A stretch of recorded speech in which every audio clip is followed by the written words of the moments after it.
Hello good morning my students. आज हम लेखक और उनकी प्रसिद्ध पुस्तकों के बारे में हम बात करेंगे। ये मेरा दूसरा वीडियो है।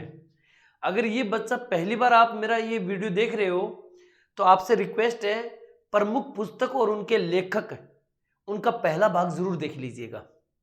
पहला भाग देखने के बाद ही आप दूसरा भाग देखिएगा।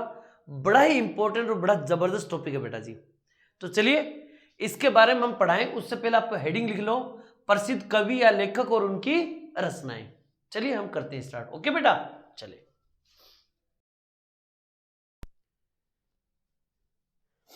चलिए मेरे प्यारे बच्चों, देखो इन तीनों के बारे में आपने बहुत बार सुना होगा, सूरदास, कबीरदास और कालिदास।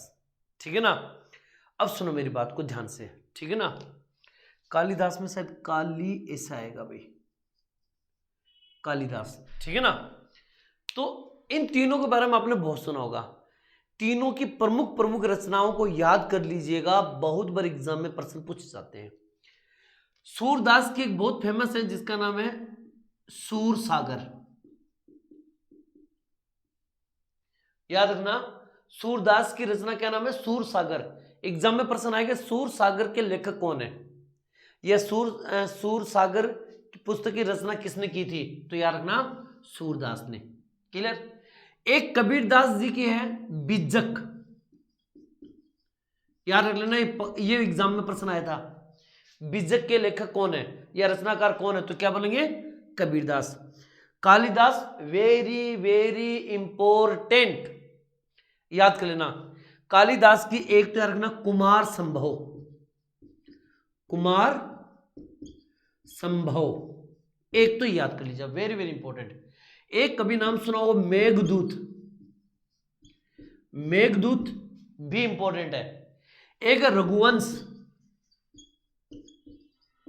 रघुवंश ये भी बड़ी इंपॉर्टेंट टॉपिक है। एक अभिज्ञान शाकुंतलम, अभिज्ञान शाकुंतलम, शाकुंतलम नाम याद रखिएगा, वेरी वेरी इंपॉर्टेंट। ठीक है ना। ये अपना छोटा सा एक टॉपिक है, इसके बारे में आपको बता रहा हूं, आप याद रखिए। सूरदास की सूरसागर, कबीरदास की बिज्जक, ठीक है ना, और कालिदास की कुमार संभव, मेघदूत, रघुवंश और अभिज्ञान शकुंतलम, ये सारे का सारे इंपॉर्टेंट है। ठीक है ना। और भी मैं बातें लिखा हूं, नोट कीजिए पहले इनको फटाफट।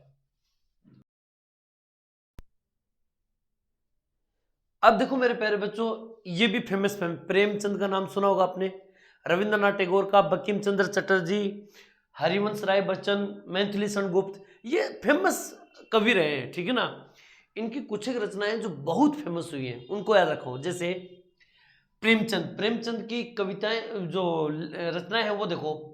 सबसे पहले सेवा सदन, सेवा सदन, ये प्रश्न इस बार एग्जाम में आया था कि प्रेमचंद की पहली रचना का नाम क्या था? तो याद रखना सेवा सदन, उसकी पहली रचना है सेवा सदन। ओके। फिर रंगभूमि, याद कर लीजिएगा, वेरी वेरी इंपॉर्टेंट, रंगभूमि। फिर गबन, गबन याद रखिएगा, और फिर गोदान। क्लियर। ये इंपॉर्टेंट इनके उपन्यास और इनकी रचनाएं हैं। रविंद्रनाथ टैगोर, ठीक है ना, ये भी बड़ा जबरदस्त है। गीतांजलि, काबुली वाला, गोरा, द गार्डनर, ठीक है ना। इसके कौन से? एक तो गीतांजलि, गीतांजलि, ठीक है ना। एक काबुली वाला, काबुली वाला काफी बार किताबों में आता है, काबुली वाला। एक गीतांजलि होगी, एक काबुली वाला हो गया, उसके बाद में गोरा, गोरा, ठीक है ना, एक गोरा है, और एक द गार्डनर, द गार्डनर। ये इसकी प्रमुख पुस्तकें हैं, याद कर लेना, रट्टा मार लेना। मैं 4 या 5 वीडियो बनाऊंगा पुस्तक और उनके लेखक के, याद कर लेना, गारंटी के साथ प्रश्न आएंगे इसमें से। ठीक है ना। बंकिम चंद्र चटर्जी, आनंद मठ, आनंद मठ। याद कीजिएगा, हरिवंश राय बच्चन की एक बहुत ही ज्यादा फेमस है, वो है मधुशाला।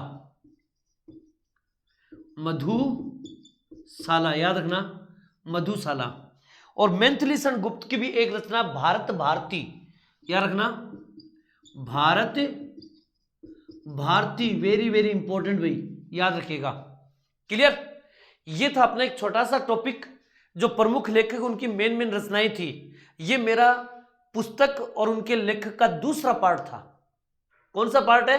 दूसरा, यानी कि इससे पहले मैं एक पार्ट बना चुका हूं। क्लियर? ओके, ये दूसरा पार्ट है। अगर कोई बच्चा ये पहली बार देख रहा है तो उससे रिक्वेस्ट है, पहले पिछले वाला देख लो, उसके नोट्स बना लो, फिर ये दूसरे वाला नोट कर लो बेटा। ओके, मिलते हैं नेक्स्ट वीडियो में, इसी का तीसरा भाग लेके आऊंगा। तब तक अलविदा, जय हिंद, जय भारत बेटा जी। Thank you.